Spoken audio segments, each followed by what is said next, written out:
Hello, welcome to GATE academy plus. Subject है हमारा signals and systems और अभी तक हम सिग्नल्स एंड सिस्टम्स में अपने मॉड्यूल 1 और 2 कंप्लीट कर चुके हैं, जिसमें हमने सैम्पलिंग तक के सारे कॉन्सेप्ट्स देखे। अब यहाँ पर लास्ट लेक्चर में मैंने आपसे बोला था कि कमेंट में आप या तो कमेंट में या फिर फेसबुक पेज पर आपके जो भी डाउट्स हैं रिगार्डिंग आपके मॉड्यूल 1 एंड 2 उनको आप पोस्ट कीजिए, जो भी क्वेश्चंस आपको टफ लगते हैं। लेकिन अभी तक आप लोगों का एक भी ऐसा कोई कमेंट मुझे नहीं मिला, तो आज वीडियो के लिए शेड्यूल खाली था। तो जो मुझे फेसबुक से कुछ क्वेश्चंस जल्दी में मिल पाए हैं, आज हम उन न्यूमेरिकल्स को ले रहे हैं। यहाँ हम न्यूमेरिकल्स जो भी अभी शुरू से लेकर अभी तक जितने भी हमने टॉपिक्स कवर किए उन सारे पर हम कुछ न्यूमेरिकल्स ट्राई करने की कोशिश करेंगे।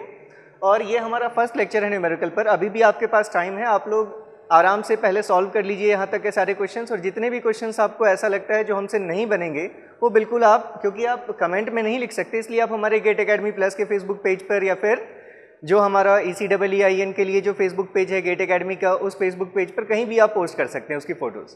तो जैसे आज हम शुरू करने के लिए हम कुछ क्वेश्चंस लें। जैसे एक क्वेश्चन जो फेसबुक पे दिखा था, फर्स्ट जो हमने चैप्टर किया था जहां हमने इवन एंड ऑड सिग्नल्स की बात की थी, तो वहीं से ये क्वेश्चन है हमारा कि to find the x of t, हमारा कोई सिग्नल इस फॉर्म का गिवन था।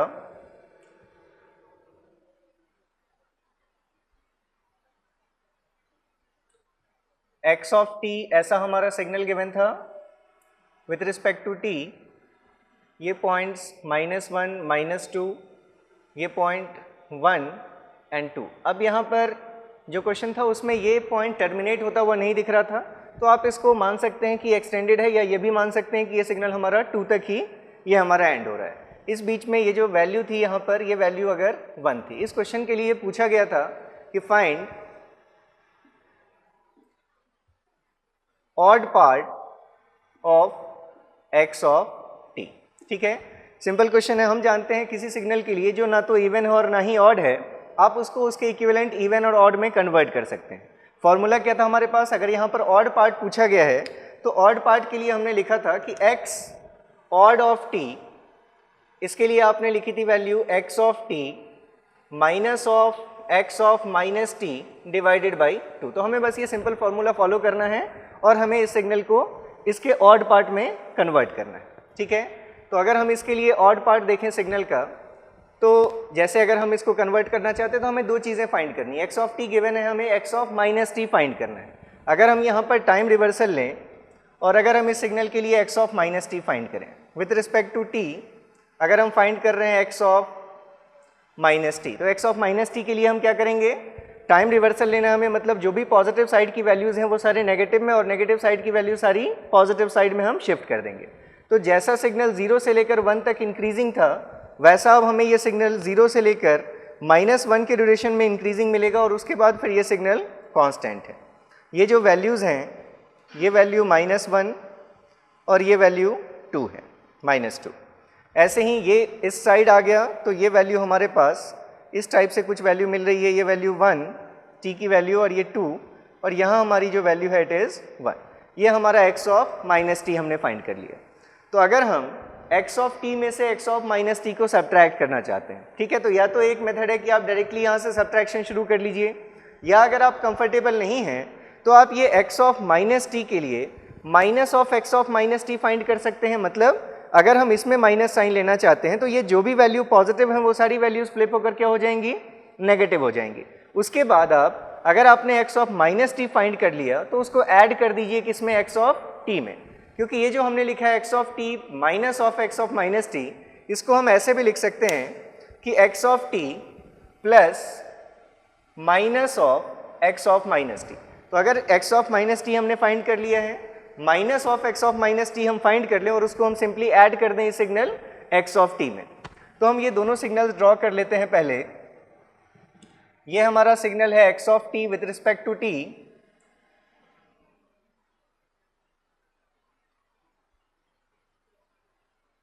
t के रिस्पेक्ट में ये हमारा signal x of t value -2, -1, ये पॉइंट है 1 और ये पॉइंट है सपोज 2। इसके नीचे अगर आपको ड्रॉ करना है t के रिस्पेक्ट में minus of x of minus T. Minus of x of minus T कैसा होगा?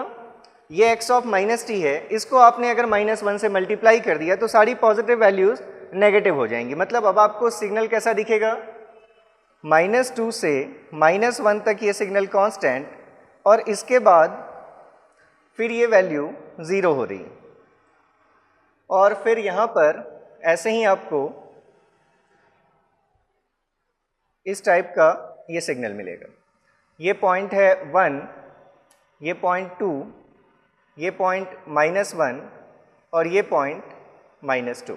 अब आपको सिंपली इन दो सिग्नल्स को ऐड करना है और जो रिजल्ट आएगा उसको डिवाइडेड बाई 2 भी यहाँ पर है तो 2 से डिवाइड कर देना, और हमें हमारा जो इसका ऑड पार्ट होगा इस सिग्नल का वो हम फाइंड कर लेंगे। तो हमें बस इन दोनों को अब ऐड करना है। तो अगर आप इन दोनों को ऐड करना चाहते हैं t के रिस्पेक्ट में, हम यहाँ ड्रॉ कर रहे हैं x of t plus minus of x of minus t, ठीक है। तो अगर हम ये वैल्यू देखें तो देखिए यहाँ पर ये एक कांस्टेंट वैल्यू है। ये कांस्टेंट वैल्यू कितनी है, जो +1 वैल्यू थी वही वैल्यू हम नेगेटिव में आ गए हैं, तो ये वैल्यू हमारी -1 है। तो एक डीसी पार्ट अगर आप इस सिग्नल में ऐड करेंगे तो क्या होगा, ये जो सिग्नल है ये इतने डीसी वैल्यू से शिफ्ट हो जाएगा। अब ये डीसी शिफ्टिंग कितनी है, ये वैल्यू कांस्टेंट कितनी है, -1। मतलब ये जो हमारा सिग्नल दिख रहा है -2 से -1 तक जिसका स्लोप इंक्रीजिंग है, जो एक रैम्प फंक्शन के फॉर्म का आपको सिग्नल दिख रहा है, वो उसका शेप ऐसा ही रहेगा। लेकिन जो 0 से स्टार्ट हो रहा था, ये इस एक्सेस पर वैल्यू कितनी है, 0 वैल्यू है। तो जो 0 से स्टार्ट हो रहा था और 1 तक जा रहा था, अब ये सिग्नल 0 से स्टार्ट नहीं होगा, कहाँ से स्टार्ट होगा, -1 से स्टार्ट होगा, ठीक है। और -1 से वो कहाँ तक जाएगा, जैसे ये 0 से 1 ऊपर जा रहा था वैसे ही -1 से 1 ऊपर जाएगा। मतलब कहाँ तक जाएगा सिग्नल हमारा, -1 से अगर हम 1 इंक्रीज करेंगे मतलब 0 तक आएंगे। तो अगर आप इस शेप को देखें, ये जो हमारा सिग्नल है जो 0 से स्टार्ट होना था वो -1 से अगर स्टार्ट हो रहा है, सपोज हमने कहा यहाँ वैल्यू -1 है, ये पॉइंट -2 और अगर ये पॉइंट हमने लिया है -1, तो इस बीच में हमें सिग्नल इस टाइप का दिखेगा। ये सिग्नल जो 0 से 1 जा रहा था, अब ये वैल्यू -1 से 0 आ रही है, ठीक है। उसके बाद अगर आप देखें, ये लाइन डिक्रीजिंग स्लोप की और ये लाइन इंक्रीजिंग स्लोप की। अगर आप स्लोप कैलकुलेट करेंगे, ये -1 से 0 मतलब 1 इंटरवल ऑफ टाइम, 1 टाइम में ये वैल्यू कितनी डिक्रीज हो रही है, 1 से 0 मतलब 1। मतलब इस लाइन का अगर आप स्लोप देखेंगे तो इसका स्लोप कितना है, dy/dx से हम जानते हैं वैल्यू y एक्सेस में चेंज हो रहा है -1 और x एक्सेस में चेंज हो रहा है 1। मतलब जो इसका स्लोप है वो कितना है, -1। ऐसे ही अगर आप इस लाइन के लिए स्लोप देखेंगे तो इस लाइन का स्लोप कितना है, ∂y/∂x, y एक्सिस में चेंज -1 से 0 मतलब 1 का चेंज हो रहा है, और टाइम कितना लिया चेंज करने के लिए, 1। तो इसका जो स्लोप है वो कितना है, +1। तो अगर हम इस डिरेक्शन में दोनों सिग्नल्स को ऐड कर रहे हैं तो नेट स्लोप की वैल्यू क्या होगी, -1 और +1 मतलब 0। मतलब अगर स्लोप 0 है तो सिग्नल आपको कांस्टेंट हॉरिजॉन्टल मिलेगा। तो यहाँ -1 से लेकर 0 तक हमारा जो सिग्नल है वो कैसा है, 0 है, ठीक है। अब इसके बाद देखिए 0 से लेकर +1 तक फिर से वही कंडीशन है। ये जो लाइन है, इस लाइन का अगर आप स्लोप देखेंगे, इस लाइन का स्लोप +1 है, और ये जो लाइन है इस लाइन का स्लोप कितना है, -1, इसका स्लोप -1। तो फिर से नेट स्लोप की वैल्यू क्या होगी, +1 -1 दैट इज 0। तो आपको 0 से लेकर 1 के बीच में भी सिग्नल कांस्टेंट ही मिलेगा। तो अगर यहाँ पर कोई पॉइंट है 1, तो 0 से लेकर 1 तक भी हमें ये सिग्नल क्या मिला, कांस्टेंट मिला। और 1 से 2 के बीच में अब क्या होगी वैल्यू, फिर से ये सिग्नल कांस्टेंट है। आप समझ लीजिए कोई डीसी वैल्यू आप फिर से ऐड कर रहे हैं किसमें, इस रैम्प सिग्नल में। ये रैम्प सिग्नल जो पहले कहाँ से स्टार्ट हो रहा था, -1 से, अब वो कहाँ से स्टार्ट होगा, हमने इसमें कितना शिफ्ट कर दिया, 1 का। तो जो चीज़ -1 से स्टार्ट हो रही थी, अगर आपने उसको 1 से ऊपर शिफ्ट कर दिया तो अब वो चीज़ 0 से स्टार्ट होगी। कहाँ तक जाएगी, वो पहले कितना y एक्सिस में डिस्टेंस कवर कर रही थी, -1 से 0 तक। मतलब 1 यूनिट उसकी वैल्यू चेंज होनी थी, इंक्रीज होनी थी।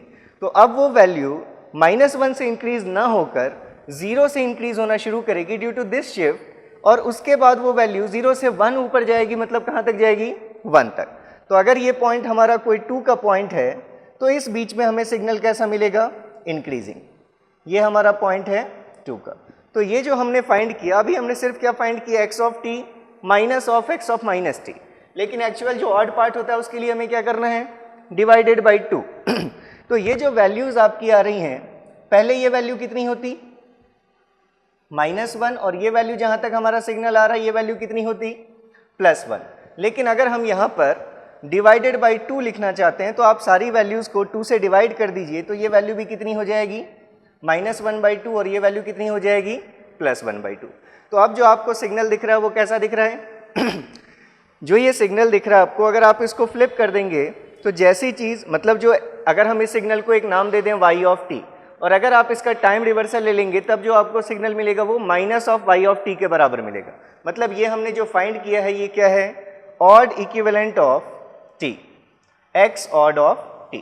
ठीक है, तो ये हमारा यही चीज़ हमें सॉल्व करनी थी। 4 ऑप्शंस रहे होंगे क्वेश्चन में, तो उसके अकॉर्डिंग ये जो भी आपके ऑप्शन में होगा ये आपका करेक्ट आंसर था।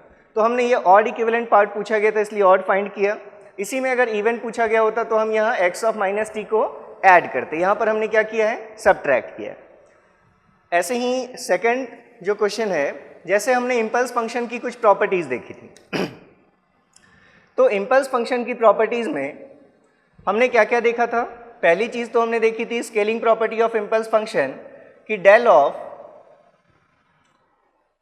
Alpha t is equals to 1/mod alpha del of t, या फिर आपने लिखा था कि del of alpha times t plus और minus beta it is equals to 1/mod alpha del of t plus और माइनस बीटा। मतलब जो भी स्केलिंग होती है वो उसके एरिया में आ जाती है। मतलब अगर एरिया पहले अगर हम देखें डेल ऑफ टी का एरिया 1 है तो डेल ऑफ अल्फा टी का एरिया कितना लिखा हमने, 1/mod अल्फा।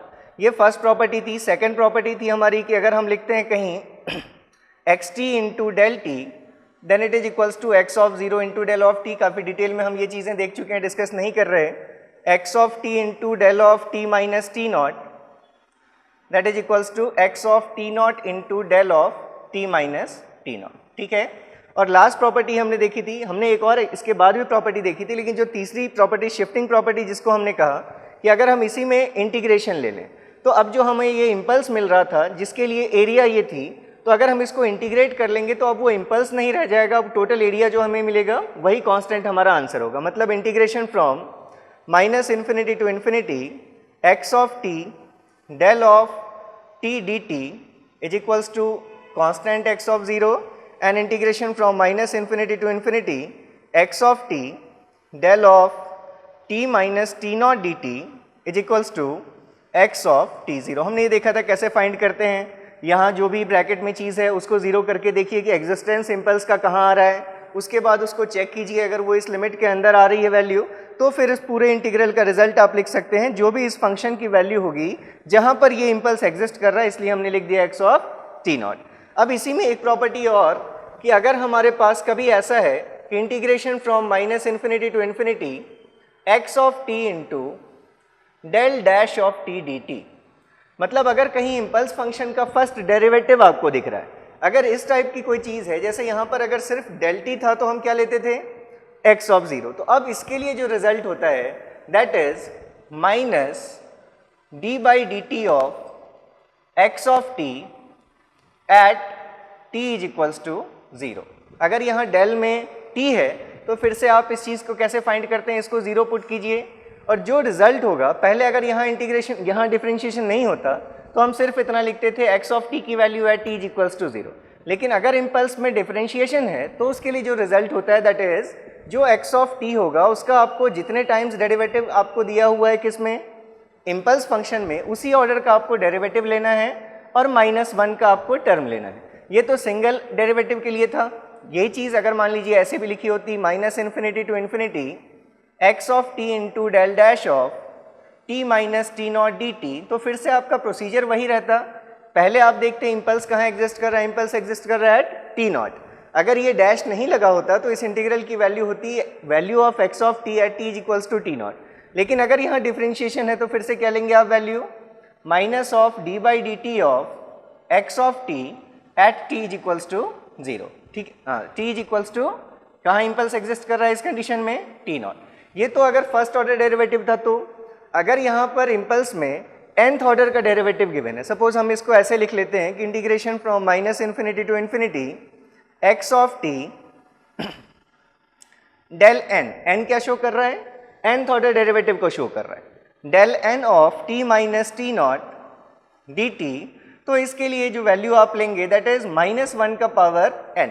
जितने टाइम्स आप डिफ्रेंशिएट कर रहे हैं आपको -1 का भी उतना ही पावर लेना पड़ेगा। जैसे आपने जो differentiation in frequency domain property पढ़ी है फूरियर ट्रांसफॉर्म की या फिर फूरियर सीरीज में भी फूरियर ट्रांसफॉर्म में, तो वो वैल्यू वहां पर क्या होता था, j times d by D omega of x of omega. अगर सिंगल ऑर्डर डेरिवेटिव अगर t का एक टर्म मल्टीप्लाई करते थे, t का पावर बढ़ाते थे, तो फिर क्या लेते थे हम, j का उतने टाइम्स हम पावर लेते थे और डेरिवेटिव का भी ऑर्डर हम उतना ही लेते थे।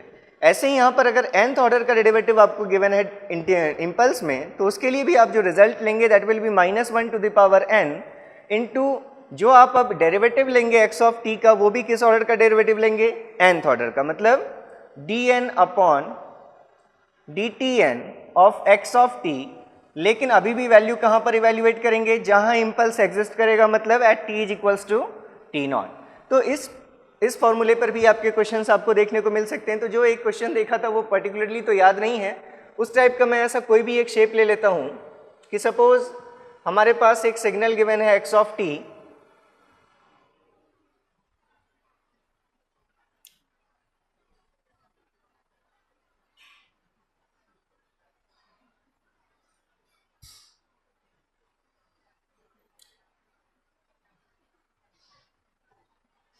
ये x ऑफ t है। सपोज ये वैल्यू अगर हमने इस वैल्यू को 16 नाम दे दिया, ये वैल्यू को अगर हमने 12 नाम दे दिया, ये 12 है, और अगर यहाँ पर वैल्यू सपोज ये वैल्यू अगर 6 है, ये 4, ये 6, ये 8 और ये t इज इक्वल्स टू 10 का पॉइंट है। ये हमारे पास कोई सिग्नल गिवन है x ऑफ t और पूछा गया है आपसे कि find the value of integral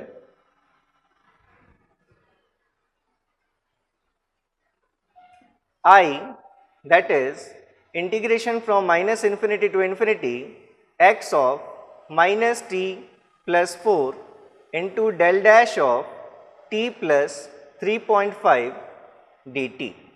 ठीक है, अब आपके पास इस टाइप से अगर कोई इंटीग्रल है, इस सिग्नल के शेप को छोड़ दीजिए, ठीक है। अगर हम मान लें कि ये जो हमारा सिग्नल बन रहा है ये हमें दिख रहा है x of minus T plus 4, मतलब इसी x ऑफ t पर हम कुछ ऑपरेशंस परफॉर्म करेंगे और उन ऑपरेशंस के बाद जो हमें सिग्नल मिलेगा वो ये signal x of minus T plus 4। आप जानते हैं कौन कौन सा ऑपरेशन परफॉर्म करना पड़ेगा आपको। अगर आप राइट टू लेफ्ट मूव करेंगे तो सबसे पहले x ऑफ t पर एक शिफ्टिंग आपको करनी है बाई +4 और उसके बाद फिर आपको टाइम रिवर्सल लेना है -t दिख रहा है।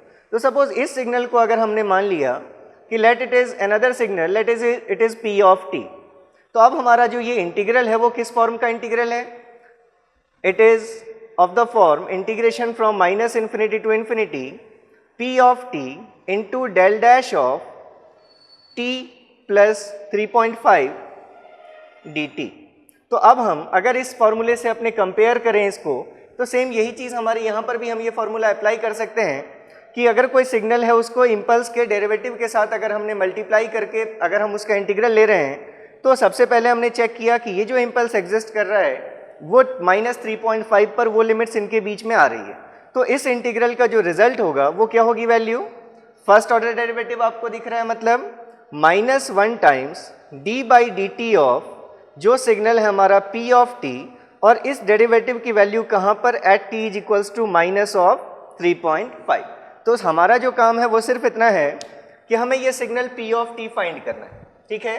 और ये जो d by d t of आपको p ऑफ t दिख रहा है, इसका क्या मतलब है, या तो आप उस p ऑफ t सिग्नल को डिफरेंशिएट कीजिए और उस डिफरेंशिएटेड वैल्यू की रिजल्ट को देखिए कहाँ पर है, t इज इक्वल्स टू 3.5, या फिर आप वैसे भी जानते हैं कि d बाई डी टी क्या शो करता है, टाइम के रिस्पेक्ट में अगर आपको कोई सिग्नल होगा उसको अगर आप टाइम के रिस्पेक्ट में डिफरेंशिएट करेंगे तो जो स्लोप होगा हमारे सिग्नल p ऑफ t का at t is equals to -3.5 वही हमारा आंसर हो जाएगा।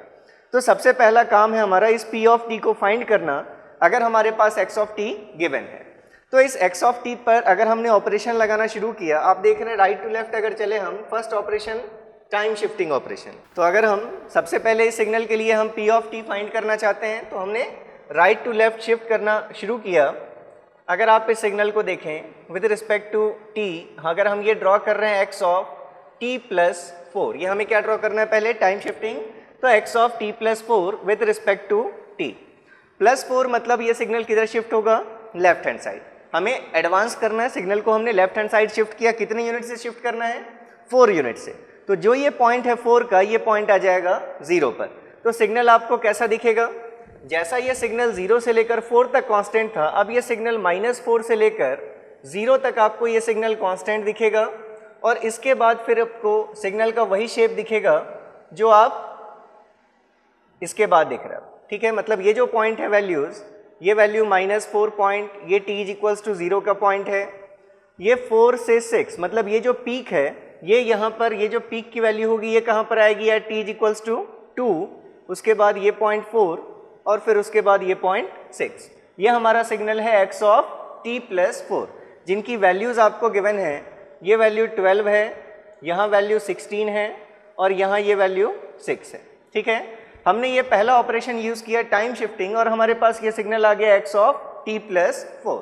अब हम अगर और लेफ्ट मूव करेंगे तो हमें दिख रहा है -sin t में, मतलब हमें अब जो सिग्नल मिला है उस पर हमें एक और ऑपरेशन कौन सा लेना है, टाइम रिवर्सल। तो अगर आप टाइम रिवर्सल इस पर अप्लाई करेंगे तो अब हम t के रिस्पेक्ट में ड्रॉ कर रहे हैं x ऑफ -t + 4।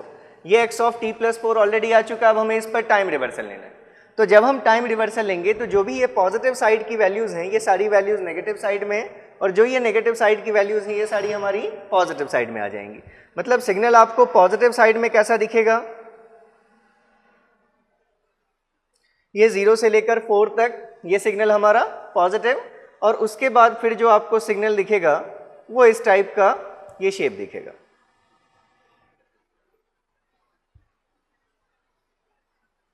ये हमारा सिग्नल है, इसकी वैल्यूज, ये t इक्वल्स टू 4, ये वैल्यू -2, -4 एंड -6। ये हमारा फाइनली अब ये सिग्नल आ गया है, और इसी सिग्नल को हमने क्या नाम दिया है, p ऑफ t। ये जो पॉइंट है यहाँ पर वैल्यू कितनी है, 16, ये जो वैल्यू है इट इज़ 12, और यहाँ जो वैल्यू है ये वैल्यू है 6। ठीक है, तो अब हमसे जो पूछा गया है, हमें जो वैल्यू फाइंड करनी है that is -d/dt of pt at t equals to -3.5। -3.5 कहाँ लाई करेगा, अगर हम अब सिग्नल का शेप देखें तो सिग्नल पहले कांस्टेंट था एट 0, फिर इस सिग्नल में एक इंक्रीमेंट हुआ, यहाँ पर डिसकंटिन्यूटी थी, हमारा सिग्नल 0 से चेंज होकर वैल्यू कितनी हो गई, 6। उसके बाद फिर ये वैल्यू और इंक्रीज हुई, यहाँ कांस्टेंट रहने के बाद -6 से 4 तक कांस्टेंट, फिर ये वैल्यू इंक्रीज हुई, फिर ये वैल्यू डिक्रीज हुई, और फिर ये वैल्यू कांस्टेंट, और यहाँ पर फिर डिसकंटिन्यूटी है, फाइनली ये सिग्नल हमारा 0। तो अगर हम पॉइंट देखें -3.5 का पॉइंट, वो कहीं यहाँ पर लाई करेगा, ये 2 और 4 के बीच में, सपोज यहाँ कहीं पर कोई पॉइंट है -3.5, तो हमें इस पॉइंट पर सिग्नल के डेरिवेटिव की वैल्यू निकालनी है। ठीक है, मतलब डेरिवेटिव की वैल्यू निकालनी है, मतलब हमें देखना है कि इस पॉइंट पर सिग्नल का स्लोप कितना है। तो अगर आप डायरेक्टली स्लोप कैलकुलेट करें, इस लाइन के लिए जो स्लोप की वैल्यू होगी, देखिए इस पूरे लाइन का जो स्लोप है, इसके लिए स्लोप कितना है, ∂y/∂x। यहाँ से अगर आप देखें, यहाँ से लेकर यहाँ तक y एक्सिस में वैल्यू, ये हमारी यहाँ से ये चेंज हो रही है, ये हमारा ∂y है, और इस ∂y की वैल्यू कितनी है, वैल्यू कहाँ से कहाँ तक चेंज हो रही है, इस पॉइंट पर वैल्यू है 6, और इस पॉइंट पर वैल्यू हो गई 16, मतलब ∂y की वैल्यू कितनी है, +10। 6 से लेकर 16 तक हम चेंज कर रहे हैं, मतलब ∂y इज +10। और उसमें सिग्नल ने टाइम कितना लिया, यहाँ से यहाँ तक चेंज होने में, ये जो हमें दिख रहा है इंस्टेंट, ये हमारे लिए वैल्यू है किसकी, ये यहाँ -4 से लेकर -2 तक, ये हमारा क्या है, ∂x है। ∂x की वैल्यू कितनी है, 2। तो अगर आप 2 टाइम में वैल्यू में गेन कर रहे हैं 10, तो स्लोप की वैल्यू क्या होगी, ∂y/∂x दैट इज 10/2, मतलब इस लाइन का स्लोप कितना है, 5। अगर ये 2 ड्यूरेशन में वैल्यू 10 चेंज हो रही है, मतलब लाइन का जो स्लोप है वो उसकी वैल्यू कितनी है, 5। तो देयरफॉर अगर आपने फाइंड कर लिया कि d of pt/dt at t equals to -3.5, इसकी वैल्यू कितनी मिली हमें, 5। तो देयरफॉर जो इंटीग्रल है हमारा, इंटीग्रेशन फ्रॉम -∞ टू ∞, जिस सिग्नल को हमने pt नाम दे दिया, इंटू ∇' ऑफ t + 3.5 dt, इस पूरे इंटीग्रल की वैल्यू क्या हो जाएगी, -(dpt/dt eight t equals to -3.5), इसकी वैल्यू आपको 5 मिली है, बस हमें क्या करना है इसमें माइनस साइन यूज कर लेना है। तो वैल्यू क्या होगी इस पूरे इंटीग्रल की, -5। ठीक है, तो ये हमारा एक क्वेश्चन जो हमने इम्पल्स फंक्शन की प्रॉपर्टी पर अगर इस टाइप का आपको कहीं भी दिखता है डिफरेंशिएटेड वैल्यू तो उसके लिए ये होगा। ठीक है, इम्पल्स के हमने और भी प्रॉपर्टीज देखी थी इन 3 के अलावा भी। ये जो डिफरेंशिएशन होता है ये डबलेट फंक्शन देता है, मतलब उस टाइम में आप क्या अप्रोक्सीमेशन यूज करते हैं इंटीग्रेशन के लिए, डिफरेंशिएशन के लिए इम्पल्स के। आप नॉर्मली इम्पल्स को आपने कैसे देखा था कि हम किसी भी शेप में अगर हम विड्थ को कम करते चलें तो फाइनली जो हमें चीज़ मिलेगी वो क्या मिलेगी, जैसे हमने देखा था गॉसियन फंक्शन ले लें या रेक्टेंगुलर फंक्शन ले लें, ट्रायंगुलर फंक्शन ले लें, वो फाइनली हमें क्या मिलेगा, अगर हम विड्थ उसकी टेंड्स टू 0 कर दें और एरिया टेंड्स टू अगर हम 1 ही कह रहे हैं तो मतलब वो चीज़ हमें इम्पल्स फंक्शन के फॉर्म की मिलती है। तो अगर आप एक इम्पल्स फंक्शन को ऐसा कंसिडर करें कि जो इम्पल्स फंक्शन कैसा इस फॉर्म के फंक्शन आपको अगर कोई चीज़ है, ठीक है, अगर हमने इसकी विड्थ को मान लिया कि ये अगर ये -τ/2 से लेकर τ/2 तक अगर ये, तो अगर आप इस विड्थ को अगर आप नेग्लिजिबल मान लें तो यहाँ पर अगर आप इस फंक्शन को डिफरेंशिएट करेंगे तो डिफरेंशिएशन में आप जानते हैं कि यहाँ पर क्या है हमारा, यहाँ डिसकंटिन्यूटी है पॉजिटिव, अगर सपोज ये वैल्यू 1 है और ये 0 है तो आपको एक इम्पल्स यहाँ मिलेगा। कैसा इम्पल्स मिलेगा यहाँ पर आपको, पॉजिटिव इम्पल्स, और इस इंस्टेंट पर कैसा मिलेगा, नेगेटिव इम्पल्स। अब अगर आप कह रहे हैं कि ये विड्थ टेंड्स टू 0 है तो एक ही पॉइंट पर आपको क्या मिलेगा, पॉजिटिव और नेगेटिव दोनों ही इम्पल्सेस मिलते हैं। तो ऐसे डबलेट फंक्शन के फॉर्म में हम डिफाइन करते हैं, उसकी आपको इतनी नीड नहीं है। ये बस आप ये फॉर्मूला जरूर याद रखिएगा कि अगर कभी आपको इस टाइप के क्वेश्चंस देखने को मिलते हैं तो उसके लिए आप डायरेक्टली इस रिजल्ट को यूज करके अपनी वैल्यू फाइंड कर सकते हैं। इसके बाद जो एक और क्वेश्चन दिखा था कि वहाँ पर गिवन था, जैसे हम सीक्वेंस में अगर चलें तो एक डिस्क्रीट टाइम कॉन्वोल्यूशन पे क्वेश्चन था कि for an LTI system if x of n is del of n then output, if input, ये x of n क्या हमारा input है, if x of n input is del of n then output y of n is something like this। ये आपको form में represented था, मैं यहाँ इस फॉर्म में लिख देता हूँ, लेट इट इज 5 - 3 6। ठीक है, मतलब आप समझ सकते हैं ये जो yn हमारा गिवन है वो n के रिस्पेक्ट में ये वैल्यू 5 n = 0 पर, फिर n = 1 पर -3 और n = 2 पर ये वैल्यू 6 है। ये हमारा y of n है फॉर xn = del n। ये जो हमारा पॉइंट है it is n = 0, n = 1, n = 2। ऐसा हमारे पास गिवन था कि अगर xn = del n है तो आउटपुट हमारा 5 - 3 और 6 ये सैंपल्स हैं। अगर इसमें कुछ नहीं दिया हो तो आपका एज्यूम कर लेना है कि वैल्यू हमारी जो फर्स्ट वैल्यू है वही ओरिजिन पर हमारे सिग्नल की वैल्यू है, या फिर अगर ये ओरिजिन शो किया है तब कोई आपको कोई प्रॉब्लम नहीं है। तो अब पूछा गया था कि then if x of n is equals to, let it is 5 times del of n minus 4 times del of n minus 2, then y of n is equals to what? अब देखिए इस टाइप के क्वेश्चंस करने के बहुत सारे तरीके हो सकते हैं। दो एटलीस्ट हम यहाँ पर प्रोसीजर देख लेते हैं। आपके पास ये सबसे पहले जो कीवर्ड है, जैसे ही क्वेश्चन आपने पढ़ा आपको फर्स्ट चीज़ ही क्या दिख रही है, जो सिस्टम है जिसके लिए आपको इतनी सारी चीज़ें गिवन है, ये कैसा सिस्टम है, LTI सिस्टम है, मतलब लीनियर टाइम इनवेरिएंट सिस्टम है। तो हमने देखा था कि अगर कोई लीनियर टाइम इनवेरिएंट सिस्टम होता है उसके लिए अगर xn आपको इनपुट पता है और इसके लिए जो yn आउटपुट आएगा तो इस आउटपुट yn की वैल्यू हम बता सकते हैं अगर हमें क्या पता हो, इस सिस्टम के लिए इम्पल्स रिस्पॉन्स पता हो। इम्पल्स रिस्पॉन्स जिसको किससे लिखते हैं हम, hn से। तो आउटपुट yn की वैल्यू क्या होती है, x of n convolved with h of n। अब हमने h of n को क्या नाम दिया, इम्पल्स रिस्पॉन्स। और इम्पल्स रिस्पॉन्स को कैसे डिफाइन किया आपने, response of the system for impulse input. अब यहाँ पर अगर हम गौर करें, ये जो हमारा पहला आउटपुट गिवन है वो किस इनपुट के लिए गिवन है, when xn is equals to del n। मतलब आपको स्पेसिफाई कर दिया उसने, ये वर्ड्स में लिखकर नहीं दिया, लेकिन आपको जैसे ही उसने दे दिया कि xn is equals to del n के लिए ये आउटपुट है, मतलब यही जो हमारा आउटपुट है ये सिस्टम का क्या है, इम्पल्स रिस्पॉन्स है। मतलब इनडायरेक्टली आपको उसने क्या दे दिया है, एच ऑफ एन आपको गिवन है, तो एच ऑफ एन गिवन है, एक्स ऑफ एन गिवन है और आपसे वाई एन पूछा गया, ठीक है। तो एच एन ये हो गया, एक्स एन अगर आप देखें जिस एक्स एन के लिए आपसे पूछा जा रहा है तो मेथड 1, अगर हम इसको मेथड 1 देखें, आपको सिस्टम के लिए ये पता चल गया कि एच एन जो है हमारा उसकी वैल्यू कितनी है 5, -3 एंड 6, और जिस एक्सन के लिए आपसे आउटपुट पूछा जा रहा है उस एक्सन की वैल्यू देखिए कितनी है 5 टाइम्स डेल एन। ये इंपल्स कहाँ एग्जिस्ट करेगा at n is equals to 0, मतलब जो इंपल्स 0 पर है उसके लिए हमारा स्ट्रेंथ उसकी कितनी है 5, और ये जो इंपल्स है डेल ऑफ n माइनस 2 ये कहाँ पर एग्जिस्ट करेगा at n is equals to 2 exist करेगा।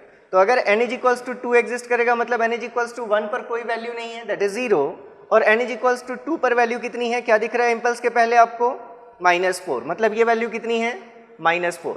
तो जैसे ही आपको hn और xn दोनों पता चल गए तो डायरेक्टली आप कॉन्वोल्यूशन से yn फाइंड कर सकते हैं। तो yn के लिए कॉन्वोल्यूशन के लिए भी अगर हम अपना सिंपलेस्ट मेथड यूज़ कर लें, अगर ये हमने xn और hn की वैल्यूज़ लिख ली और मैट्रिक्स मेथड को यूज़ करते हुए, तो xn की वैल्यूज़ हैं 5, 0, -4, hn की वैल्यूज़ हैं 5, -3 एंड 6, 25, 0, -20, -15, 0, 12, 30, 0, -24। कैसे कैलकुलेट करते हैं आप मेथड्स, अब आपको सारी चीज़ें पता हैं, अब हम उसको यहाँ पर डिटेल में डिस्कस नहीं करेंगे। तो ये अगर हम देखें यहाँ से तो yn में क्या क्या वैल्यूज़ आ रही हैं, ओरिजिन पर वैल्यू कितनी है 25, next -15, next 30 -20 that is 10, next value 12 and then -24। तो ये हमारा आंसर हो गया। एक मेथड तो ये हो गया। दूसरा मेथड क्या है, जैसे ही उन्होंने आपसे लिख दिया यहाँ पर कि जो सिस्टम है वो कैसा है LTI सिस्टम है। तो LTI सिस्टम का क्या मतलब होता है, अगर कोई सिस्टम लीनियर है तो क्या करेगा, वो लीनियरिटी प्रॉपर्टी फॉलो करेगा, मतलब प्रिंसिपल ऑफ सुपरपोजिशन को फॉलो करेगा। और प्रिंसिपल ऑफ सुपरपोजिशन का मतलब उसमें एडिटिविटी भी फॉलो होनी चाहिए और होमोजेनिटी भी फॉलो होनी चाहिए। तो अगर डेल एन के लिए आपको आउटपुट पता है तो del of 5 and 5 of del n के लिए आपको भी आउटपुट पता है। अगर जैसे हम क्या लिखते हैं, अगर कोई सिस्टम लीनियर है तो अगर x ऑफ n के लिए अगर हमारा आउटपुट yn है तो लीनियरिटी प्रॉपर्टी से अल्फा टाइम्स xn, तो आउटपुट की वैल्यू भी क्या हो जाती है अल्फा टाइम्स yn। ये चीज़ आप जानते हैं कि अगर xn के लिए आउटपुट yn है तो अल्फा टाइम्स xn के लिए आउटपुट भी क्या होगा अल्फा टाइम्स yn होगा, अगर सिस्टम लीनियर है तो। ऐसे ही अगर सिस्टम टाइम इनवेरिएंट है तो अगर xn के लिए आउटपुट yn है तो x ऑफ n-2 के लिए आउटपुट भी क्या हो जाएगा, सिर्फ जितने से अगर आपने इनपुट में शिफ्ट किया उतने ही से हमारा आउटपुट भी शिफ्ट हो जाएगा, मतलब आउटपुट की वैल्यू क्या होगी y ऑफ n-2। तो अगर आप यहाँ से देखें, अगर आपको yn की वैल्यू डेल n के लिए गिवन है तो डेल n के लिए हमारा आउटपुट जो गिवन है वो कितना है 5, -3 एंड 6। तो देयरफॉर अगर हम ये फर्स्ट पार्ट देखें 5 डेल n, तो 5 टाइम्स डेल n के लिए जो हमारा आउटपुट होगा वो भी क्या हो जाएगा, जितने भी सैंपल्स हैं सभी वैल्यूज़ को आपको क्या करना है 5 से मल्टीप्लाई कर देना है। तो अगर आप सारी वैल्यूज़ को 5 से मल्टीप्लाई करेंगे तो ये वैल्यू क्या होगी 25, -15 एंड 30, ठीक है। उसके बाद अगर 5 डेल n के लिए देख लिया, ऐसे ही -4 टाइम्स डेल ऑफ n-2 के लिए या 4 टाइम्स, अगर हम सिर्फ पहले देख लें, अगर डेल ऑफ n-2 के लिए हम देखें, डेल n के लिए ये आउटपुट है, डेल ऑफ n-2 के लिए क्या होगा, ये आउटपुट भी 2 से शिफ्ट हो जाएगा। अगर 2 से शिफ्ट हो जाएगा मतलब अब ओरिजिन पे वैल्यू क्या रह जाएगी 0। आपने इसको 2 से शिफ्ट कर दिया, मतलब जो वैल्यू n = 0 पर 5 थी अब वो वैल्यू n = 2 पर 5 होगी। तो 0 पर वैल्यू 0, 1 पर वैल्यू 0, 2 पर वैल्यू आपको मिलेगी 5, ये अब ओरिजिन नहीं है। और इसके बाद फिर ये वैल्यूज़ हैं -3 एंड 6, ठीक है। ये तो किसकी वैल्यू है, अगर इनपुट सिर्फ क्या होता डेल ऑफ n-2 होता। अगर इनपुट हम क्या रख रहे हैं वहाँ पर 4 टाइम्स डेल ऑफ n-2, तो 4 टाइम्स डेल ऑफ n-2, इसके लिए जो आउटपुट होगा सारी वैल्यूज़ को 4 से मल्टीप्लाई कर लीजिए, दैट इज 0, 0, 20 एंड -12 एंड 24। ठीक है, अब आपको फिर से लीनियरिटी प्रॉपर्टी से आप जानते हैं कि अगर x1 के लिए आउटपुट y1 हो और x2 के लिए आउटपुट y2 हो, तो x1 माइनस x2 के लिए आउटपुट भी क्या हो जाएगा, y1 माइनस y2। तो आपने 5 del n के लिए आउटपुट कैलकुलेट कर लिया, 4 del ऑफ n-2 के लिए आउटपुट कैलकुलेट कर लिया। तो दोनों का अगर आप डिफरेंस ले लेंगे दोनों आउटपुट्स का, तो आपको इस ओवरऑल इनपुट के लिए आउटपुट मिल जाएगा। तो अगर अब इसको फॉलो करते हुए अगर आप देखें तो देयरफॉर yn, अब इसकी वैल्यू क्या आएगी, करस्पॉन्डिंग सैंपल्स को आप, ओरिजिन बैलेंस्ड है आपका, करस्पॉन्डिंग सैंपल्स को आप उसमें से डिक्रीज कर दीजिए, मतलब आप सब्ट्रैक्ट कर लीजिए। तो अगर आप यहाँ से सब्ट्रैक्ट करेंगे, यहाँ ओरिजिन पर वैल्यू 25 माइनस इसमें ओरिजिन पर वैल्यू 0, तो क्या वैल्यू मिलेगी आपको, ओरिजिन पर वैल्यू मिलेगी 25। उसके बाद यहाँ वैल्यू -15 और यहाँ 0, तो ये value -15 minus 0 that is -15, 30 minus 20, तो ये वैल्यू कितनी मिलेगी, 10। अब उसके बाद इसमें वैल्यूज़ नहीं है, मतलब इसमें सारी वैल्यूज़ कितनी हैं, 0। तो अब आपको 0 में से -12 सब्ट्रैक्ट करना है, तो क्या वैल्यू मिलेगी, 0 minus of -12 that will B +12। ठीक है, फिर 0 माइनस ऑफ 24, तो क्या वैल्यू मिलेगी, -24। अब इसके बाद इसमें भी सैंपल्स नहीं है, तो ये आपका ओवरऑल आउटपुट आ गया। अब अगर आप अपने रिजल्ट को वेरीफाई करना चाहें तो 25 -15 10 12 एंड -24, यहाँ से भी आपको यही रिजल्ट आ रहा है।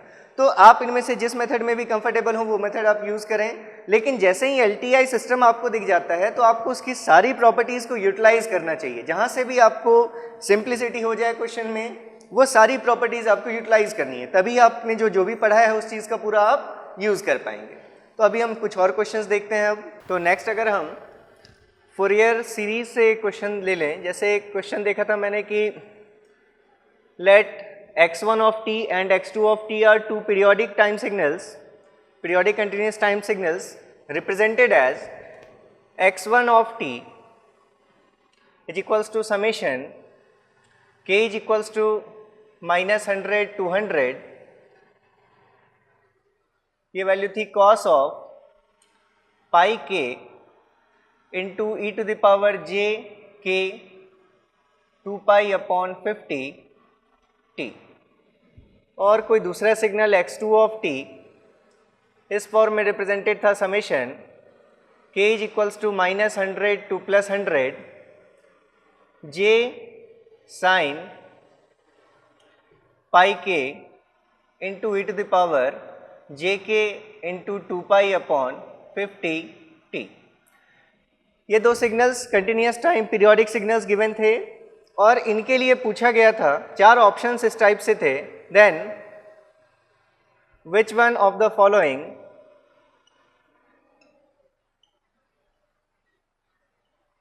Is true? A option x1 of t is real and even. B option x2 of t is real and even. C option x1 of t and x2 of t both are real and even. और last option x2 of t is imaginary and odd। तो आपको देखना था कि इनमें से कौन सा स्टेटमेंट करेक्ट है। तो ये क्वेश्चन इसमें सॉल्व करने की कोई ज़रूरत ही नहीं थी। ठीक है, आप जानते हैं ये जो हमारे पास गिवन है, आपने फूरियर सीरीज कोफिशिएंट्स जब पढ़े तो फर्स्ट लेक्चर में ही हमने सबसे पहले 2 इक्वेशंस डिफाइन की थी। फर्स्ट थी हमारी सिंथेसिस इक्वेशन और सेकंड इक्वेशन थी हमारी एनालिसिस इक्वेशन। तो सिंथेसिस इक्वेशन जो हमने डिराइव किया था, लिखा था कि x of t any periodic signal which is non-sinusoidal in nature can be represented in the form of linear combination of harmonically related complex exponentials। मतलब xt को हम हमेशा harmonically related complex exponential के linear combination के form में लिख सकते हैं। और क्या यूज़ करते थे हम सिंथेसिस इक्वेशन में? Summation k is equals to -∞ to +∞। जिस सिग्नल के लिए आप निकाल रहे हैं उसके Fourier series coefficients a k into e to the power j k omega not T, ये हमारा रिप्रेजेंटेशन था। इसको हमने क्या कहा था, ये कौन सी इक्वेशन है, सिंथेसिस इक्वेशन, ठीक है। अब अगर आप x1t और x2t के लिए जो एक्सप्रेशंस गिवन है उनको देखें तो कोई ज़रूरी नहीं है कि किसी सिग्नल के लिए अगर हमें उसको साइनोसॉइडल सिग्नल्स के या हार्मोनिकल रिलेटेड कॉम्प्लेक्स एक्सपोनेंशियल के लीनियर कॉम्बिनेशन के फॉर्म में लेना है तो उसमें k की वैल्यू -∞ टू +∞ तक सारी वैल्यूज़ लेनी पड़े। मतलब हो सकता है हमें सिर्फ कुछ नंबर ऑफ हार्मोनिक्स लेने से ही हम इस सिग्नल को रिप्रेजेंट कर सकते हैं। तो यहाँ जो x ऑफ t गिवन है, x1 ऑफ t और x2 ऑफ t, दोनों के लिए k के लिमिट्स कहाँ से कहाँ तक है वो चीज़ वो मैटर नहीं करती। एक्सप्रेशन किस फॉर्म का होना चाहिए, a k into e to the power j k omega not T. तो अगर आप इसको कंपेयर करें तो आपको दिख रहा है, सपोज हमने कहा कि सिग्नल x1t के लिए फूरियर सीरीज कोफिशिएंट्स ए के हैं, तो हम इस एक्सप्रेशन को कंपेयर करके कह सकते हैं कि इस सिग्नल के लिए Fourier series coefficients a k into e to the power j k omega not T, मतलब ये जो टर्म है ये सिग्नल के लिए क्या है, फंडामेंटल फ्रीक्वेंसी ओमेगा नॉट है, और ये जो टर्म है ये सिग्नल के लिए क्या है, फूरियर सीरीज कोफिशिएंट्स की वैल्यूज़ हैं, जहाँ पर k की वैल्यू कहाँ से कहाँ तक वेरी करेगी, फ्रॉम -100 टू +100। अगर आपको a0 फाइंड करना है तो k की वैल्यू 0 पुट कीजिए, a1 फाइंड करना है तो k की वैल्यू 1 पुट कीजिए एंड सो ऑन। तो अगर आपने सिंपली इसको कंपेयर किया अपने सिंथेसिस इक्वेशन से तो आपको यहाँ से पता चल गया कि जो x1 ऑफ t के लिए फूरियर सीरीज कोफिशिएंट्स हैं, अगर हमने उनको नाम दिया है a के, तो इन a के की वैल्यू क्या है, cos पाई k।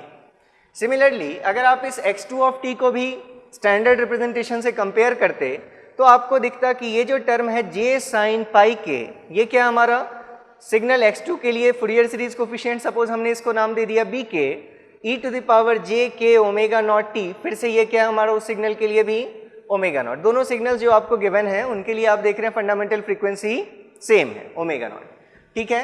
तो यहाँ से फिर से x2 ऑफ t, इनके लिए जो फूरियर सीरीज कोफिशिएंट्स हैं, अगर वो b के नाम दिया हमने तो b के की वैल्यू क्या है, j sin पाई k, ठीक है। अब इनको देखिए, x1t x2t के लिए फूरियर सीरीज कोफिशिएंट्स आपको पता चल गए। ये फूरियर सीरीज कोफिशिएंट अगर आप इसका नेचर देखें, ये नेचर कैसा है, cos कैसा सिग्नल होता है, इवन सिग्नल, और यहाँ पर j का टर्म नहीं दिख रहा, मतलब ये जो हमारा फूरियर सीरीज कोफिशिएंट है ये फूरियर सीरीज कोफिशिएंट्स कैसे हैं in nature, real and even. और अगर आप इस सिग्नल के लिए फूरियर सीरीज कोफिशिएंट्स को देखें, साइन कैसा फंक्शन है, ऑड फंक्शन, और उसमें j का टर्म लगा हुआ दिख रहा है, मतलब ये कैसा है हमारा, इमेजिनरी एंड ऑड।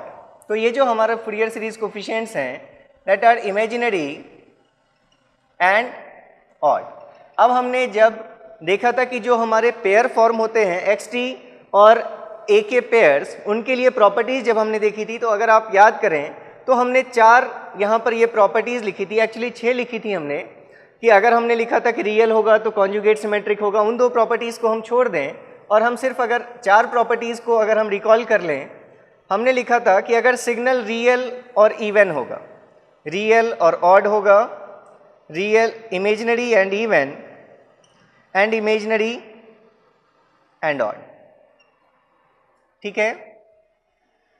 देखिए आपने ये देखा था कि अगर सिग्नल इवन है तो इवन के लिए जो हमारे पास फूरियर सीरीज कोफिशिएंट्स आएंगे वो भी कैसे होंगे, इवन होंगे, और अगर हमारा सिग्नल ऑड है तो उसके लिए जो फूरियर सीरीज कोफिशिएंट्स आएंगे वो भी कैसे होंगे, ऑड ही होंगे। रियल के केस में था क्या, अगर इवन रियल प्लस इवन है तो उसके फूरियर सीरीज कोफिशिएंट्स भी कैसे होंगे, रियल और इवन ही होंगे। इवन के केस में अगर इमेजिनरी इवन है तो भी वहाँ पर इवन तो होगा ही, और इवन के साथ जो भी है इमेजिनरी अगर है तो हमारा इस फूरियर सीरीज कोफिशिएंट्स का भी नेचर कैसा होगा, इमेजिनरी ही होगा। आप इसको इसके साथ लिख सकते थे, मतलब आपको क्या याद रखना है, 2 चीज़ें, इवन अगर सिग्नल है तो उसके लिए फूरियर सीरीज कोफिशिएंट का है, या ट्रांसफॉर्म के केस में भी वैलिड देखी थी आपने ये चीज़ कि अगर सिग्नल इवन है तो उसका फ्रीक्वेंसी डोमेन भी जो होगा वो भी इवन होगा, और अगर इवन सिग्नल है तो उससे पहले अगर वो रियल है तो उसका जो ट्रांसफॉर्म होगा या फूरियर फ्रीक्वेंसी डोमेन होगा वो भी कैसा होगा, रियल होगा। अगर इवन के साथ इमेजिनरी है तो उसका ट्रांसफॉर्म भी कैसा होगा या फूरियर सीरीज कोफिशिएंट्स भी कैसे होंगे, इमेजिनरी होंगे। लेकिन ऑड के केस में ऐसे ही अगर कोई सिग्नल ऑड है तो उसका फ्रीक्वेंसी डोमेन भी ऑड होगा, लेकिन अगर वो सिग्नल रियल एंड ऑड है तो उसका frequency domain imaginary and odd होगा। अगर वो सिग्नल इमेजिनरी एंड ऑड है तो उसका frequency domain real and odd होगा। तो ऑड के केस में क्या होता था, ये ऑड तो रहता ही था लेकिन ये चीज़ इन्वर्ट हो जाती थी। मतलब अगर ये पार्ट रियल था तो अब यहाँ पर कैसा आता था, इमेजिनरी एंड ऑड, और अगर सिग्नल इमेजिनरी एंड ऑड था तो उसका कैसा आता था, रियल एंड ऑड। तो अगर आप x1 ऑफ t के लिए फूरियर सीरीज कोफिशिएंट्स देख रहे हैं तो कैसे हैं उसके Fourier series coefficients, real and even. मतलब एक केस हमें ये देखना है कि अगर रियल एंड इवन हमारे फूरियर सीरीज कोफिशिएंट्स हैं तो वो सिग्नल कैसा रहा होगा, सिग्नल भी कैसा रहा होगा, रियल एंड इवन। तो मतलब इसको देखकर हमने क्या देखा कि x1 of t is real and even, ये हमें पता चल गया। दूसरी कंडीशन, अगर हमारा जो फूरियर सीरीज कोफिशिएंट्स हैं हमारे, अगर वो इमेजिनरी एंड ऑड है, मतलब कौन सी कंडीशन है, इमेजिनरी एंड ऑड, ये सेकंड कंडीशन। तो ऑड है मतलब हमारा जो टाइम डोमेन में सिग्नल रहा होगा वो भी ऑड होगा, लेकिन अगर यहाँ ये इवन है तो वो टाइम डोमेन में कैसा रहा होगा, रियल रहा होगा। तो इसके लिए अगर हम देखें जो हमारा x2 ऑफ t है उसके लिए अब हम क्या कह सकते हैं, जो x2 ऑफ t सिग्नल होगा जिसका फूरियर सीरीज कोफिशिएंट जिसके लिए इमेजिनरी एंड ऑड है तो उसके लिए xt कैसा रहा होगा, रियल एंड ऑड रहा होगा। तो x2 of t is real and odd. तो अब आप चेक कीजिए कौन कौन से ऑप्शन सही हैं। x1 of t is real and even, x1 of t is real and even correct है। x2 ऑफ t रियल तो है लेकिन इवन नहीं है, क्या है, ऑड है, तो इसलिए x2 ऑफ t हमारा रियल एंड इवन, ये गलत है। x1 and x2 both are real and even, ये भी गलत है। और x2 of t is imaginary and odd, लेकिन हम जानते हैं series coefficient imaginary and odd है, इसलिए जो एक्चुअल सिग्नल होगा वो कैसा होगा, रियल एंड ऑड होगा। तो इसलिए हमारा ये ऑप्शन भी गलत है। तो सिर्फ एक ही ऑप्शन हमारा सही है, कौन सा, x1 of t is real and even.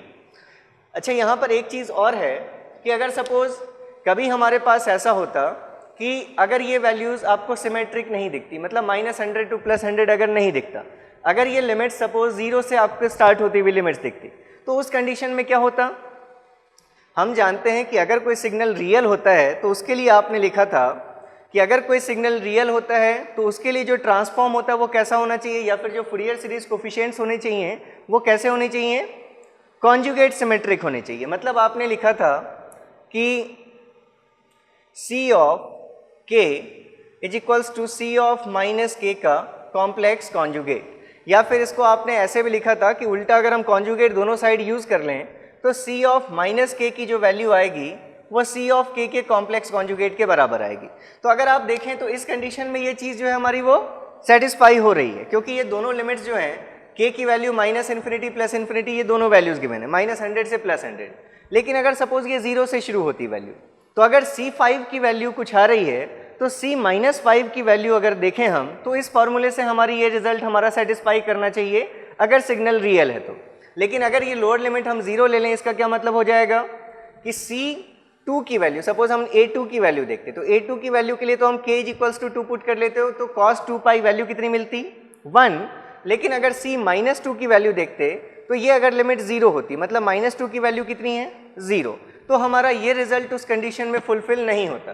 तो फिर हमारा जो सिग्नल होता उसको हम क्या बोलते हैं, वो रियल सिग्नल नहीं है, मतलब वो सिग्नल कैसा होगा, कॉम्प्लेक्स होगा। अगर ये चीज़ फॉलो नहीं हो रही मतलब हमारा सिग्नल जो है वो रियल नहीं हो सकता।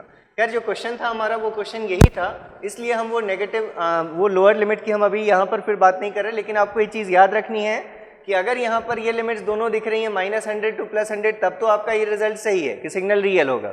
लेकिन अगर ये रिजल्ट 0 से आपको समेशन दिखता तो मतलब अगर ये जो रियल सिग्नल की प्रॉपर्टी है अगर वो फुलफिल नहीं हो रही तो फिर हमारा ये ऑप्शन करेक्ट नहीं होता। ठीक है, तो जैसे हमने ये फूरियर सीरीज़ के लिए ऐसा क्वेश्चन देखा, ऐसे ही अगर एक क्वेश्चन फूरियर ट्रांसफॉर्म पर अगर आप देखें कि x ऑफ ओमेगा किसी सिग्नल के लिए फूरियर ट्रांसफॉर्म गिवन है j टाइम्स sin ω0 इंटू या sin omega into cos 3 omega, ऐसा कोई भी फंक्शन हो सकता है। ठीक है, ये जो हमने स्टेटमेंट्स लिखे हैं ये आप जानते हैं फूरियर सीरीज और फूरियर ट्रांसफॉर्म दोनों के लिए ये हमारे वैलिड है। तो अगर पूछा गया हो इसमें कि जिस सिग्नल xt के लिए फूरियर ट्रांसफॉर्म ऐसा है, उस सिग्नल xt का नेचर टाइम डोमेन में कैसा होगा, मतलब यहाँ भी 4 ऑप्शंस हो सकते थे। Real even, real odd, imaginary even and imaginary odd. ठीक है, तो इनमें से कौन सा ऑप्शन होगा? तो सबसे पहले अगर आप एक्स ऑफ ओमेगा का नेचर देखें, साइन कैसा फंक्शन है? आप जानते हैं ये जो साइन है ये हमारा ऑड फंक्शन ऑफ ओमेगा है, ये ऑड फंक्शन होता है, और कॉस हमारा कैसा फंक्शन होता है? इवन फंक्शन होता है। ठीक है, और आप ये भी जानते हैं कि अगर हम एक इवन और एक ऑड फंक्शन को मल्टीप्लाई करते हैं तो रिजल्ट हमें क्या मिलता है? ऑड फंक्शन मिलता है। मतलब अगर आप इस एक्स ऑफ ओमेगा के लिए देखें तो आप एक्स ऑफ ओमेगा को क्या कह सकते हैं? इट इज, ये कैसा फंक्शन है हमारा? Imaginary and odd function. ठीक है, अगर हमारा ट्रांसफॉर्म इमेजिनरी एंड ऑड है तो हमारा टाइम डोमेन का सिग्नल कैसा होगा? अगर ट्रांसफॉर्म इमेजिनरी एंड ऑड है तो टाइम डोमेन में हमारा सिग्नल कैसा होगा? रियल एंड ऑड होगा। ऑड के लिए तो ऑड ही रहेगा, लेकिन अगर यहाँ अगर ऑड है तो ये चीज़ चेंज हो जाएगी। अगर ट्रांसफॉर्म इमेजिनरी है तो उसका टाइम डोमेन कैसा रहा होगा? रियल रहा होगा। तो यहाँ से आप कह सकते हैं कि जो हमारा सिग्नल होगा वो कैसा रहा होगा? रियल एंड ऑड रहा होगा, क्योंकि इसका ट्रांसफॉर्म जो है वो कैसा है? इमेजिनरी एंड ऑड है। ठीक है, तो ये फूरियर ट्रांसफॉर्म पर। अच्छा, एक और, जैसे इस टाइप से हमारे पास एक क्वेश्चन गिवन था। सपोज ये कोई सिग्नल है जिसकी वैल्यू -2 से लेकर 2 तक विद रिस्पेक्ट टू t, अगर ये वैल्यू है 10, it is x of t, और इसके लिए इसके फूरियर ट्रांसफॉर्म का, इसके फ्रीक्वेंसी डोमेन का एक रफ स्केच गिवन था।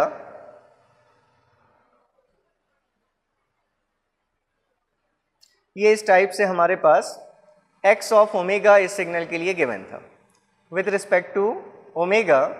ये जो दो पॉइंट्स हैं, इन दो पॉइंट्स की वैल्यूज गिवन थी 1/-1 टाउ एंड 1 टाउ। तो पूछा गया था 1 टाउ की वैल्यू क्या होगी? Find 1 tau is equals to what?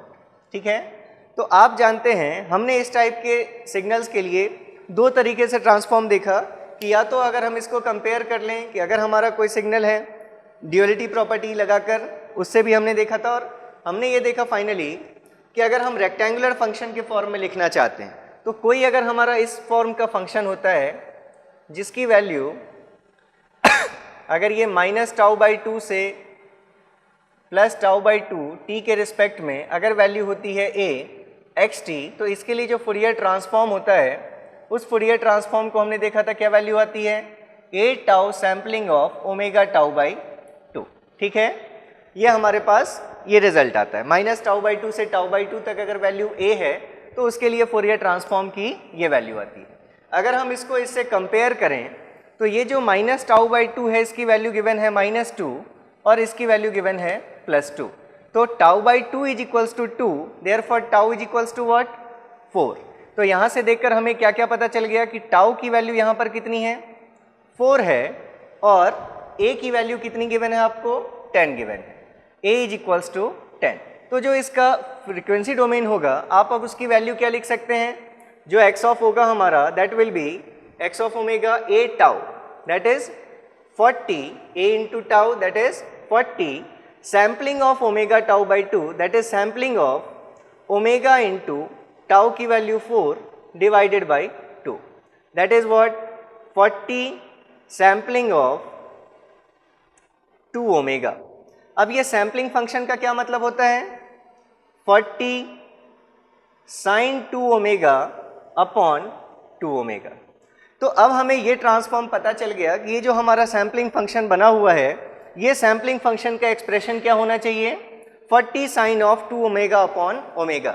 तो अगर हम इस सिग्नल की वैल्यूज़ देखें कि ये सिग्नल कहाँ कहाँ पर ज़ीरो होगा, तो हम जानते हैं साइन का फंक्शन कहाँ ज़ीरो होता है?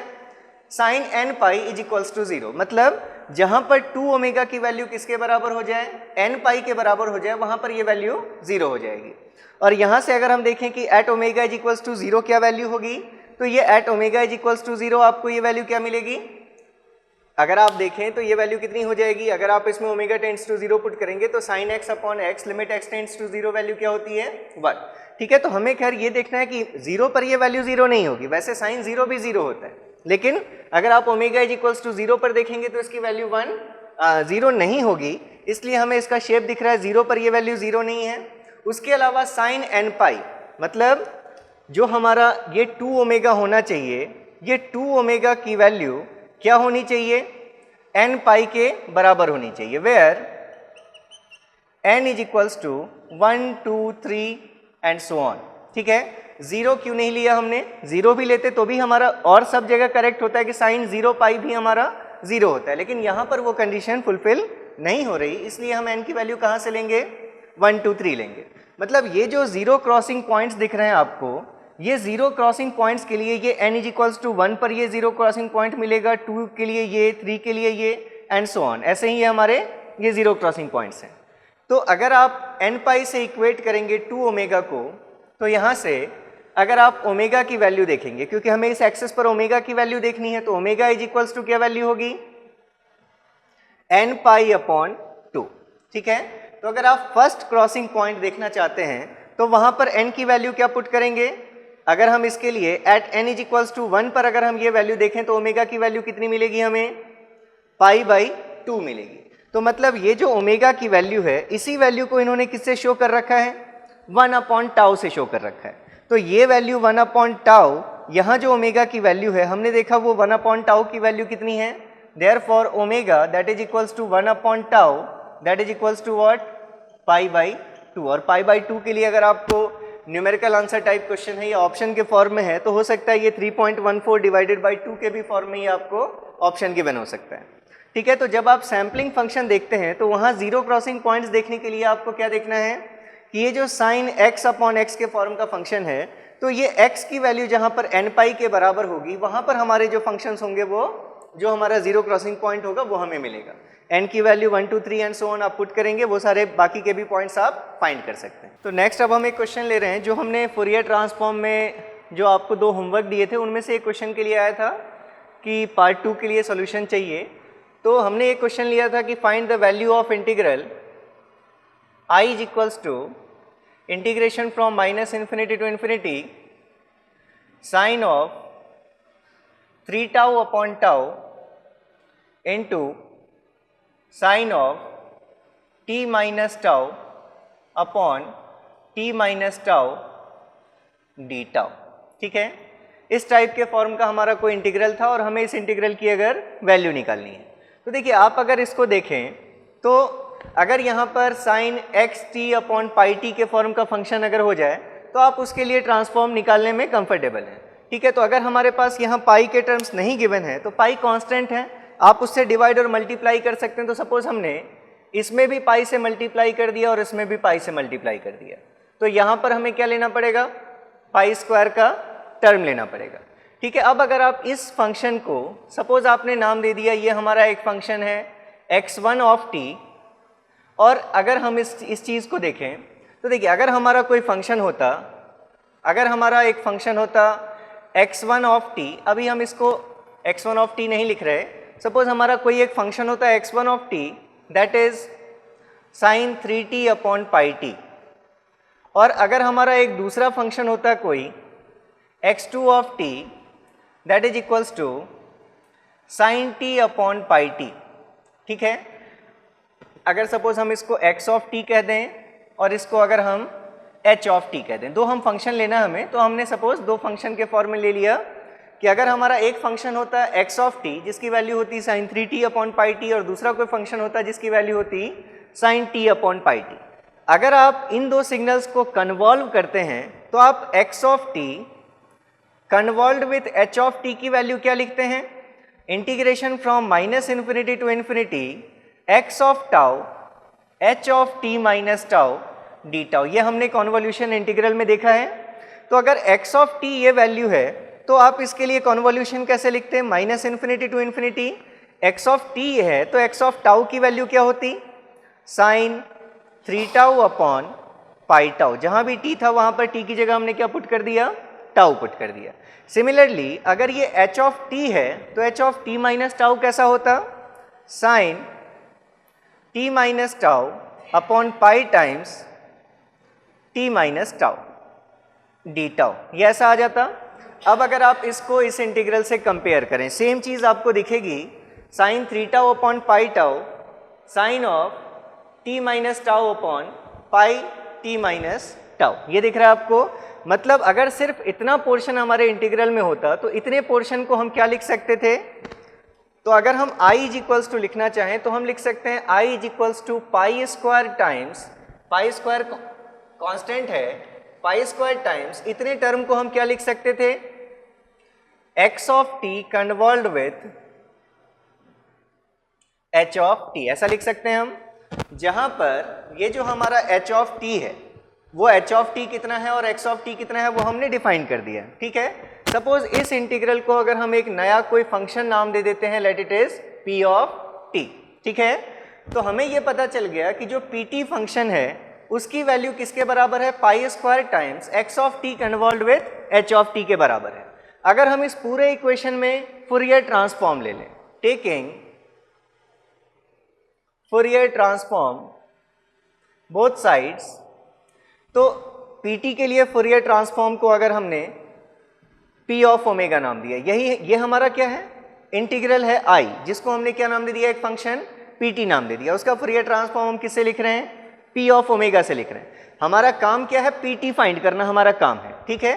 फिलहाल अभी हमने अगर फूरियर ट्रांसफॉर्म लिया तो p of omega is equals to pi square तो कांस्टेंट है, इनटू हमने पढ़ी है convolution property of Fourier transform कि अगर दो सिग्नल्स टाइम में कन्वॉल्व हो रहे हैं तो इस पूरे का जो ट्रांसफॉर्म होगा वो क्या होगा? इन दोनों के ट्रांसफॉर्म का, इंडिविजुअल ट्रांसफॉर्म का मल्टीप्लिकेशन होगा। मतलब पाई square times x of omega into h of omega. ये हम समझ गए, ये वैल्यू है हमारी इतनी। तो अब हमें x ऑफ ओमेगा और h ऑफ ओमेगा फाइंड करना है और दोनों को अगर हम प्रोडक्ट कर देंगे और उसको पाई स्क्वायर से मल्टीप्लाई कर लेंगे तो हमें क्या मिल जाएगा? p ऑफ ओमेगा मिल जाएगा। तो देखिए जो xt है हमारा वो कितना है? Sine 3t upon pi t. आप जानते हैं sine xt upon pi t के फॉर्म का अगर कोई फंक्शन होता है तो उसका transform minus x to x with respect to t। अब यहाँ पर साइन xt, x की वैल्यू कितनी है? 3, तो ये ट्रांसफॉर्म -3 से लेकर 3 के बीच में वैल्यू 1, ये हमारा ट्रांसफॉर्म कौन सा है? x of omega. इसी तरह जो हमारा ht है that is sine t upon pi T.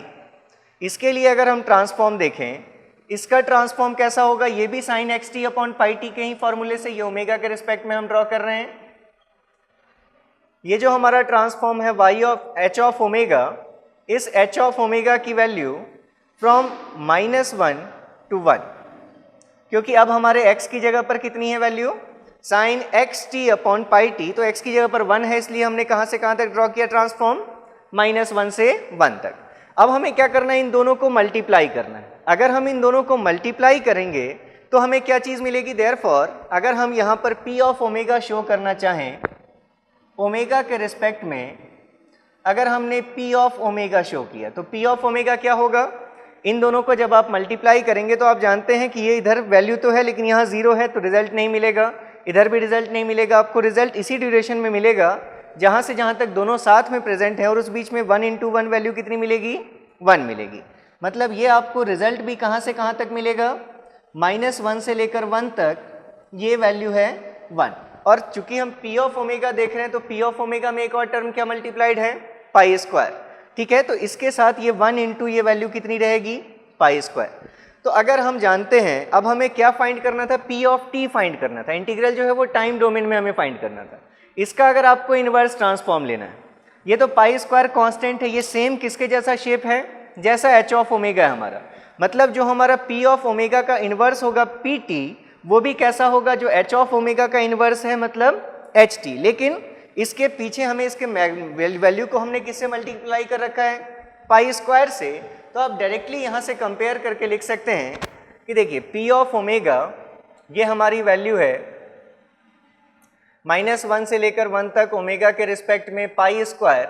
ये अगर हमारा p ऑफ ओमेगा है तो therefore p of t is equals to pi times sine xt upon pi t. अगर ये sign 1t upon pi T सिर्फ होता तो इसका ट्रांसफॉर्म -1 से 1 होता, लेकिन वैल्यू 1 होती। लेकिन यहाँ पर वैल्यू हमें पाई स्क्वायर दिख रही है, इसलिए हम pt की वैल्यू क्या कहेंगे? pt is equals to pi square times sine t upon pi t. तो इस इंटीग्रल का जो रिजल्ट है, जो हमसे पूछा गया था i की वैल्यू क्या होगी, तो i की वैल्यू क्या होगी? पाई square times sine t upon pi T, ये इसका आंसर होगा। ठीक है, चलिए नेक्स्ट क्वेश्चन, जैसे हमने सैम्पलिंग थ्योरम पढ़ा, तो सैम्पलिंग थ्योरम पर अगर हम एक दो क्वेश्चंस देख लें, सपोज हमारे पास एक क्वेश्चन गिवन है, find Nyquist sampling rate for x of t is equals to 16 into 10 to the power 4 sinc square of 100t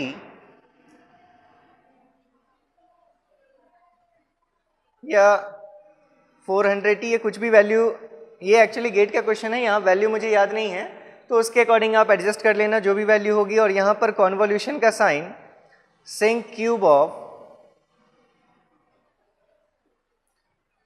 800t, ऐसा अगर हमने कुछ भी ऐसी वैल्यू ले ली, ठीक है। और इसके लिए अगर हमें नाइक्विस्ट सैम्पलिंग रेट अगर हमें देखना है, ठीक है, तो देखिए सबसे पहले तो हमें क्या दिख रहा है, हमें इस मैग्नीट्यूड से कोई मतलब नहीं है, हमें क्या देखना है, नाइक्विस्ट सैम्पलिंग रेट। और हम जानते हैं कि नाइक्विस्ट सैम्पलिंग रेट जो आती है वो वैल्यू क्या होती है, fs is equals to twice of fm, ये हम देख चुके हैं। या फिर हम कहें omega s is equals to twice of omega m, ठीक है।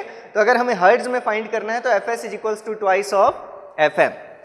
तो हमें सबसे पहले ये देखना है कि ये जो पूरा सिग्नल गिवन है, इस पूरे सिग्नल का मैक्सिमम फ्रीक्वेंसी कंपोनेंट कितना है।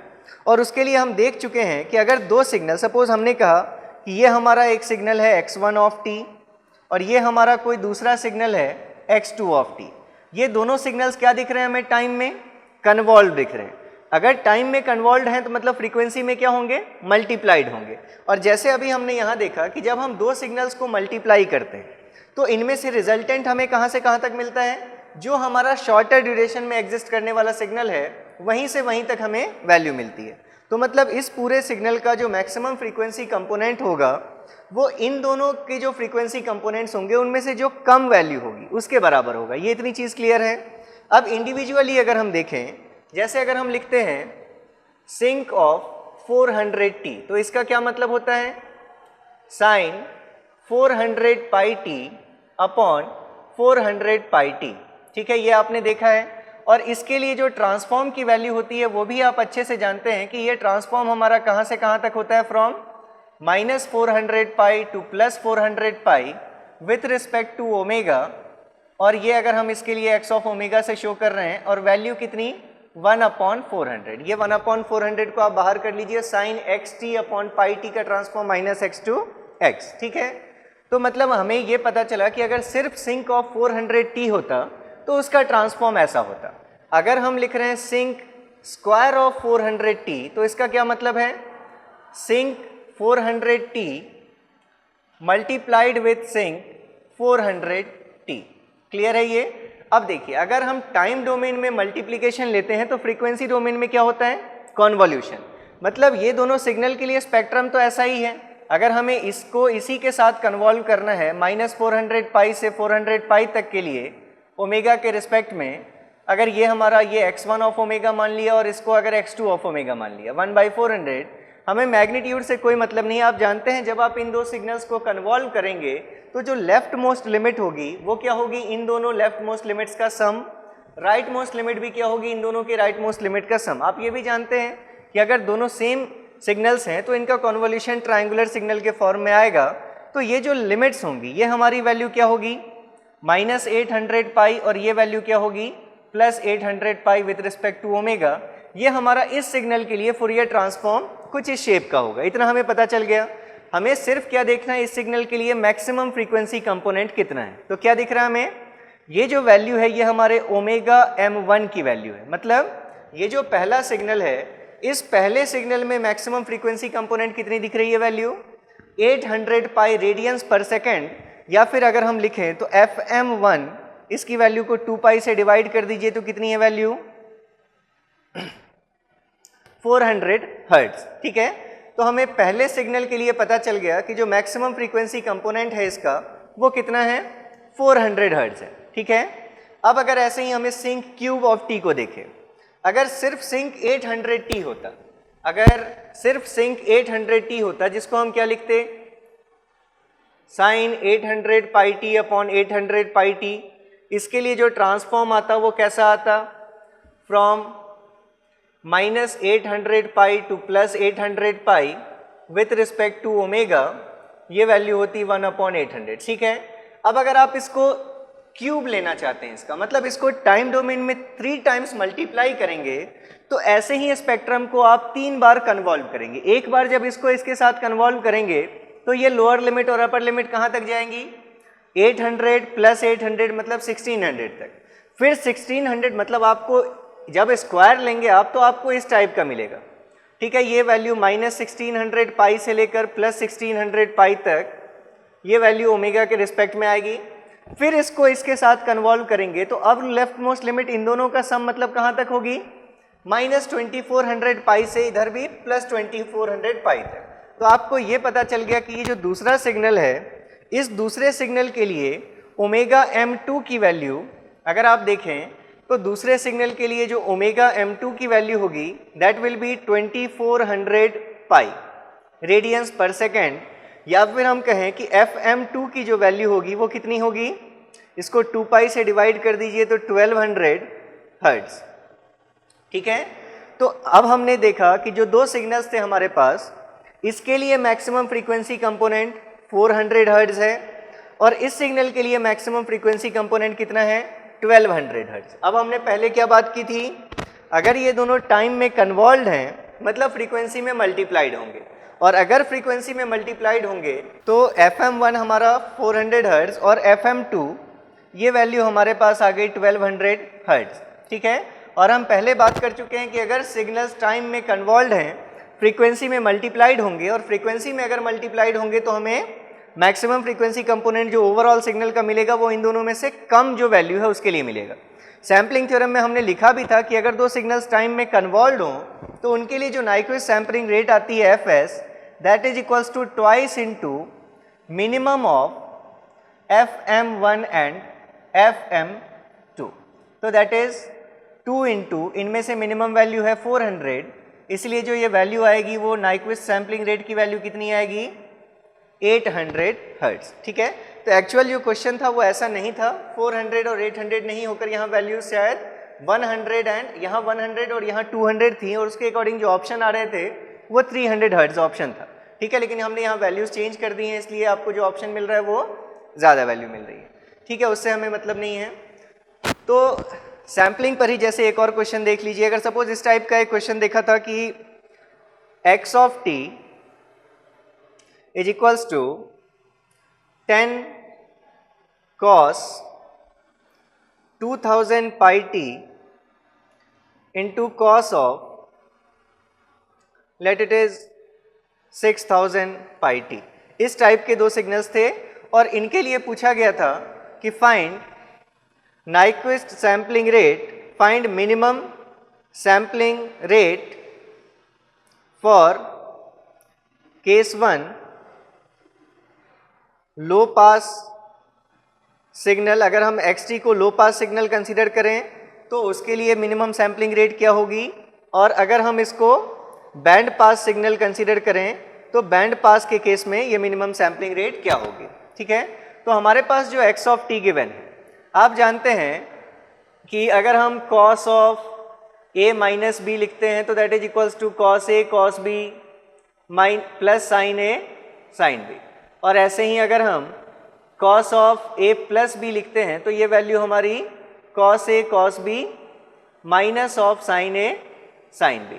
तो यहाँ से अगर हम ये वैल्यू देखें कि अगर हमें किसकी वैल्यू चाहिए, cos a cos b के फॉर्म का अगर ये हमारा कोई सिग्नल है, ठीक है, तो अगर हमें cos a cos b की वैल्यू चाहिए तो यहीं से 2 cos a cos b is equals to, अगर आप सिंपली ऐड कर दें तो ये दोनों कैंसिल हो जाएंगे, मतलब cos of a minus b plus cos of a plus b। तो देयरफॉर अगर यहाँ से 2 हटाएंगे तो ये वैल्यू क्या आ जाती है, डिवाइडेड बाई 2। तो अगर हम इस एक्सप्रेशन को सिंप्लीफाई करके हम अगर देखना चाहें कि दो अलग अलग स्पेक्ट्रम्स में हम इसको अलग अलग सिग्नल्स के फॉर्म में कैसे लिख सकते हैं, तो x of t is equals to हम लिख सकते हैं, अगर हम इसको 10 की जगह पर 5 इंटू 2 मान लें तो 2 cos a cos b is equals to 5 into cos of a minus b। आप जानते हैं cos of minus theta is equals to cos of theta, तो 2000 माइनस 6000 करते तो वैसे माइनस 4000 आता, लेकिन वो cos में है इसलिए फ़र्क नहीं पड़ेगा। तो आप इसको लिख सकते हैं 5 times cos of 4000 pi t and plus cos of, जब दोनों को ऐड करेंगे तो क्या वैल्यू होगी 8000 पाई टी। ठीक है, तो हमारा ये सिग्नल है। अब अगर आप इस सिग्नल को देखें, ये हमारा, इसको क्या बोल सकते हैं हम, कैसा सिग्नल है, ये मल्टी टोन सिग्नल है जिसमें एक से ज़्यादा सिग्नल्स मिले हुए हैं। आप जानते हैं cos 4000 पाई टी, इसका जो हम ट्रांसफॉर्म लेते तो इसमें दो इम्पल्सेज आते कहाँ कहाँ पर, -4000 पाई एंड 4000 पाई पर। इसमें भी दो इम्पल्सेज आते कहाँ कहाँ पर, -8000 पाई और +8000 पाई पर। तो अगर हम लो पास सैम्पलिंग केस को कंसीडर करें, फर्स्ट अगर हम सिग्नल को लो पास कंसीडर कर रहे हैं तो इसमें मैक्सिमम फ्रीक्वेंसी कंपोनेंट कितना है, इसका फ्रीक्वेंसी कंपोनेंट कहाँ पर आएगा 4000 पाई पर, और इसका फ्रीक्वेंसी कंपोनेंट कहाँ पर आएगा 8000 पाई पर। मतलब उस कंडीशन में जो अगर हम ओवरऑल ओमेगा एम देखें तो ओमेगा एम किसके बराबर होगा, ओमेगा एम 2 के बराबर। ये जो हमारी फ्रीक्वेंसी है, अगर हम इसको ओमेगा एम 1 कहें, इसको ओमेगा एम 2 कहें, तो हमारी जो ओवरऑल मैक्सिमम फ्रीक्वेंसी कंपोनेंट है इस एक्स ऑफ टी का, वो किसके बराबर है 8000 पाई रेडियंस पर सेकेंड के बराबर। या फिर अगर हम फ्रीक्वेंसी हर्ट्ज के टर्म्स में लिखना चाहें तो F M is equals to what 4000 hertz. तो therefore Nyquist sampling rate F S is equals to twice of F M. तो ये ट्वाइस ऑफ एफ एम से ये वैल्यू क्या मिल जाएगी 8000 हर्ट्ज। ये किस कंडीशन में, अगर हमने इसको क्या कंसीडर किया, लो पास सिग्नल कंसीडर किया। इसका एक्चुअल स्पेक्ट्रम जो आता वो कैसा आता, एक -4000 पाई और एक -8000 पाई पर हमारे दो इम्पल्सेस होते, जिन दोनों इम्पल्सेस की स्ट्रेंथ सेम होती। इधर भी 4000 और 8000 पर हमारा ये स्पेक्ट्रम होता। ठीक है, तो इसलिए हमने इसको कहा कि ये 8000 पाई पर जो हमारा इम्पल्स है वो हमारे लिए मैक्सिमम फ्रीक्वेंसी कंपोनेंट है। तो मैक्सिमम फ्रीक्वेंसी है हमारी हर्ट्ज में 4000, इसलिए मिनिमम सैम्पलिंग रेट जो होगी वो वैल्यू होगी हमारी 8000 हर्ट्ज। अब अगर इसी को आप बैंड पास का केस कंसीडर करते तो बैंड पास सिग्नल के लिए हमने देखा था किस शेप का सिग्नल होता है, वो FL ये लोअर फ्रीक्वेंसी कंपोनेंट और ये FH ये हाईएस्ट फ्रीक्वेंसी कंपोनेंट। अब अगर इस सिग्नल को आपने बैंड पास सिग्नल कंसीडर कर लिया तो यहाँ जो दो फ्रीक्वेंसीज आपको दिख रही हैं उनमें से जो छोटी फ्रीक्वेंसी है वो हम क्या कंसीडर करेंगे FL, और जो बड़ी फ्रीक्वेंसी है उसको क्या कंसीडर करेंगे हम FH। तो अगर हम केस 2 में देखें फॉर बैंड पास सैम्पलिंग, तो बैंड पास सैम्पलिंग के केस में अब हमारे पास जो FL है लोअर फ्रीक्वेंसी वो 4000 पाई रेडियंस पर सेकेंड, या हर्ट्ज में अगर हम उसको लिखना चाहें तो 2 किलो हर्ट्ज लिख सकते हैं। ऐसे ही जो हमारी हाईएस्ट फ्रीक्वेंसी कंपोनेंट है FH वो 8000 पाई रेडियंस पर सेकेंड, या फिर उसको हम क्या लिख सकते हैं 4 किलो हर्ट्ज लिख सकते हैं। तो बैंडविड्थ की वैल्यू क्या होगी FH minus FL that is equals to 2 kilo hertz. ठीक है, अगर बैंडविड्थ की वैल्यू आपको मिल गई तो या तो आप इस फॉर्मूले से कर लें कि जो FS की वैल्यू होती है, हम जानते हैं बैंड पास के केस में वो वैल्यू क्या होनी चाहिए 2FH अपॉन K से बड़ी और twice of FL upon K minus 1 से छोटी, जहाँ पर K की वैल्यू 1 2 3 अप टू N तक, और जहाँ N is equals to integer of FH upon bandwidth. तो अगर हम देखिए N की वैल्यू देखें that is integer of FH की वैल्यू है 4K अपॉन बैंडविड्थ की वैल्यू है 2K। तो इंटीजर ये हमारा 2 एक इंटीजर ही है, मतलब K की मैक्सिमम वैल्यू हम कितनी ले सकते हैं 2 तक ले सकते हैं। 1 से लेकर N तक N की वैल्यू 2 है, मतलब K की वैल्यू मैक्सिमम 2 ले सकते हैं। तो मिनिमम सैम्पलिंग रेट के लिए हम K की मैक्सिमम वैल्यू पुट करते हैं। तो यहाँ से at K is equals to 2 अगर हम सैम्पलिंग फ्रीक्वेंसी देखें तो ट्वाइस इंटू FH की वैल्यू 4K अपॉन K की वैल्यू 2 से बड़ी होनी चाहिए वैल्यू FS की, और ये value twice of FL that is 2K upon K minus 1 that is 2 minus 1 that is 1। तो यहाँ से आपको दिख रही है वैल्यू FS की वैल्यू कितनी है 4 किलो हर्ट्ज। इधर दोनों साइड ही आपको क्या दिख रही है 4 किलो हर्ट्ज। तो therefore minimum sampling rate for band pass case कितनी होनी चाहिए 4 kilo hertz.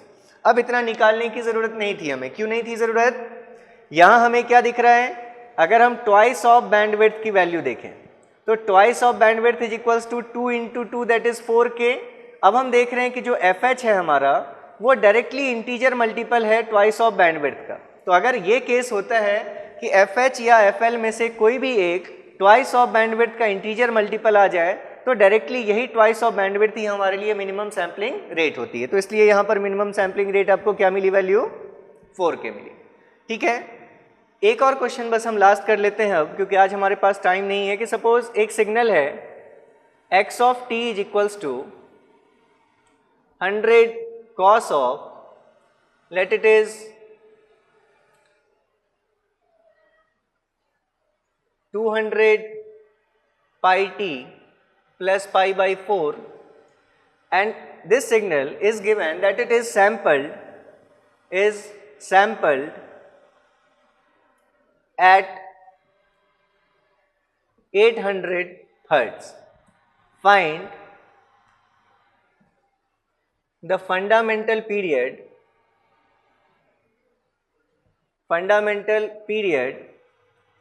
of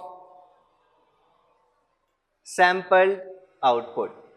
sampled signal का आपको फंडामेंटल पीरियड फाइंड करना है। ठीक है, चलिए इस क्वेश्चन को आप बहुत तरीके से सॉल्व कर सकते हैं। जैसे आप सबसे बेसिक जो है, जो हम डिस्क्रीट में जब हम एंटर हुए थे तभी हमने ये बात कर ली थी कि अगर ये ब्लॉक हमारा सैम्पलर ब्लॉक है, तो सैम्पलर ब्लॉक के लिए हम जानते हैं सैम्पलर क्या करता है। आप सैम्पलिंग प्रोसीजर कैसे करते हैं, एक कंटिन्यूस टाइम सिग्नल xt लेते हैं और उसको पीरियोडिक इम्पल्स ट्रेन से मल्टीप्लाई कर लेते हैं।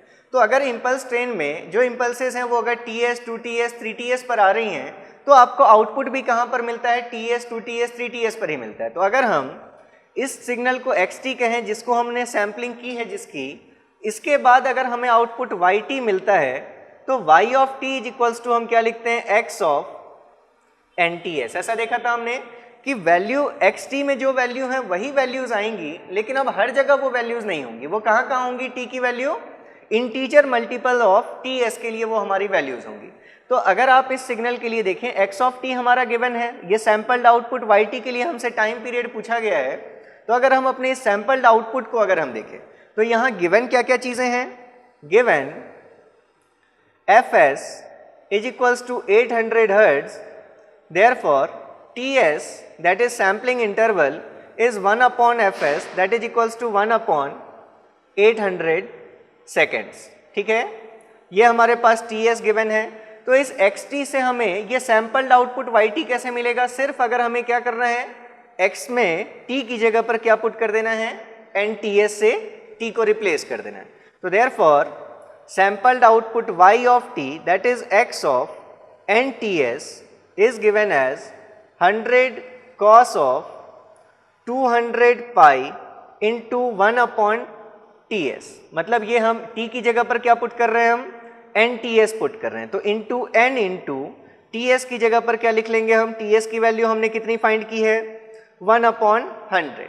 हमने t को किससे रिप्लेस कर दिया, nts से रिप्लेस कर दिया, और प्लस पाई बाई 4। ठीक है, ये हमारा सिग्नल है। हम जानते हैं शिफ्ट का कोई भी टाइम पीरियड पे कोई इफेक्ट नहीं पड़ता।